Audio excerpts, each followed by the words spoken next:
I'm finally on a black comedy show and I didn't dress up. What is wrong with me? I'm so mad. I have a purple shirt and everything. So, I mean that as a compliment. I am from Philly. I just got back from Philly yesterday. Philly is hilarious because it's always like, we're a city. And you're like,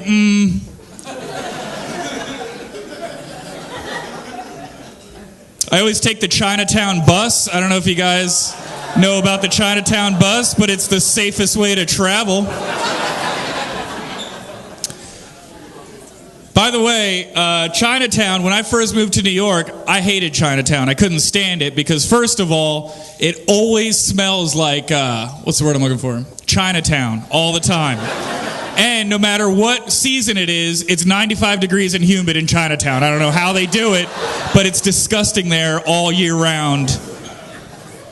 And they don't have any rules. You know how, like, we have rules, like if you're walking down a sidewalk and somebody's walking in your spot, you both do that awkward dance to get out of each other's way? They don't know that rule. They just walk right into you. They don't care.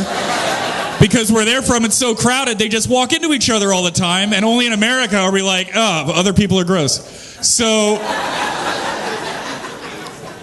I used to hate it, but now I love Chinatown. Chinatown is my favorite part of New York because Manhattan is only banks and delis now. That's all Manhattan is. But Chinatown is lawless. There are no rules in Chinatown. If you see a police officer in Chinatown, he doesn't want to see you either. He's there doing bad stuff too. And I literally think you could drag a body on a tarp into Chinatown and 4 dudes would run up and be like, $10. And you're like, wait, am I giving you $10 or are you giving me $10? By the way, if you're not from around here, if you're from the middle of the country or whatever, Chinatown, let me just tell you what it is. It's when a bunch of Chinese people come to your city and they look around and they're like, yeah, we're not doing that. And they just build China in the middle of your city. And everybody that already lived there is like, I guess we'll buy fish.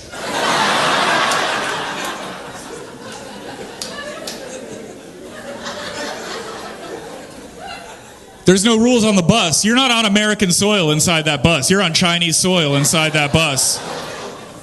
And there's no rules. Like, one rule I'm familiar with growing up is if you put your stuff in a seat, that's your seat now. But I got on a bus one time, I put my stuff in a seat, I went and got a coffee. When I came back, there was a dude sitting on my stuff. And I was like, that's my seat. And he was like, I don't think it is. And I was like, oh, you know what's going to happen now, right? I'm going to tell. So I went and got the bus driver.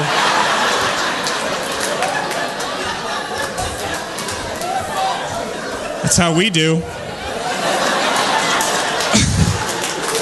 I bring him back. I bring the bus driver back, who doesn't speak English, but hand motions. And I'm like, this dude's on my stuff. This is my seat. And he looks at the guy and he looks at me and he goes, fight!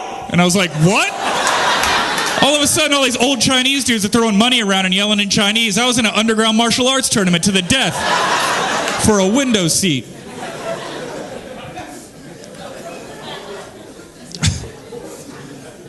I could keep going, but I don't want to do all 12 minutes on Chinese people. It's weird. Unless you're cool with it.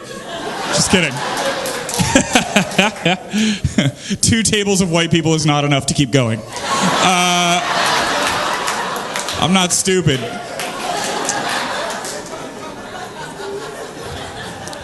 I'm happy to be here. I'm grateful to be here. I'm not being funny right now. I almost died recently, for real. My appendix burst inside my body, which, if you don't know, is the worst place.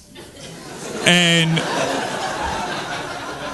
it's weird that your appendix bursts, right? It's the only organ in your body that doesn't even have a job to do, but it's the first one to be like, forget this.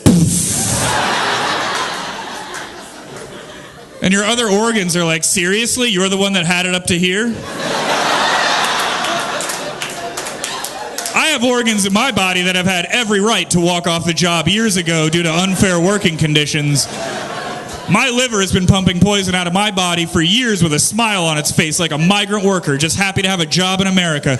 Meanwhile, My appendix is like some spoiled NYU kid that can't believe it has to work a goddamn day in its life. And my liver's like, hey, appendix, you want to help us out? And my appendix is like, my dad owns like...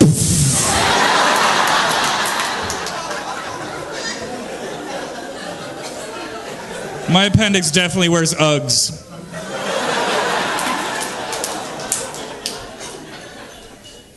That's my theory. I had to make up that story for myself because doctors still don't know what makes our appendix burst. Did you know that? In 2011, doctors still don't know why it happens, which is crazy. It's 2011. We can send people to Mars, probably. Don't look it up. And we have no idea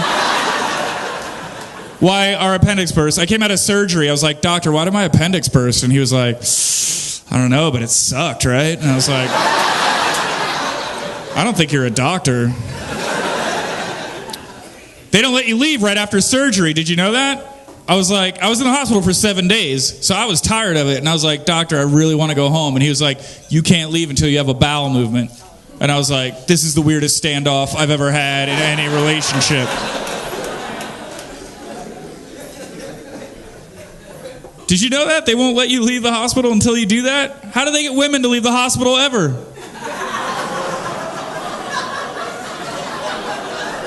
I've lived with a girl. She's never done that. 7 days in the hospital, emergency surgery, no health insurance. Anybody here need to know how that goes? $45,000. Yeah.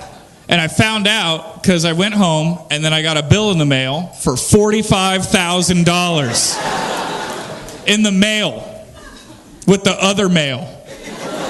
Like it was just more mail. Except it was a bill for $45,000 in a white envelope like all the other envelopes. That should not come in a white envelope. That should come in a black envelope with a skull and crossbones on it.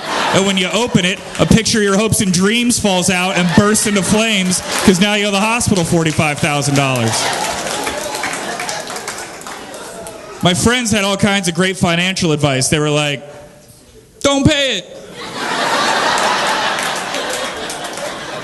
What are they going to do? Put your appendix back in? Which sounded like a good idea, so I looked it up, and in some countries, they will put your appendix back in. Yeah, well, I'm just kidding, but whatever country you thought of, you're racist.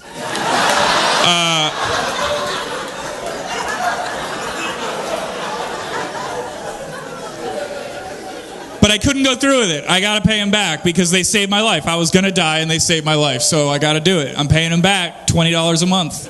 And if they ever want to see $45,000, they just got to make sure I live to be 657 years old. So balls in your court, Beth Israel Hospital.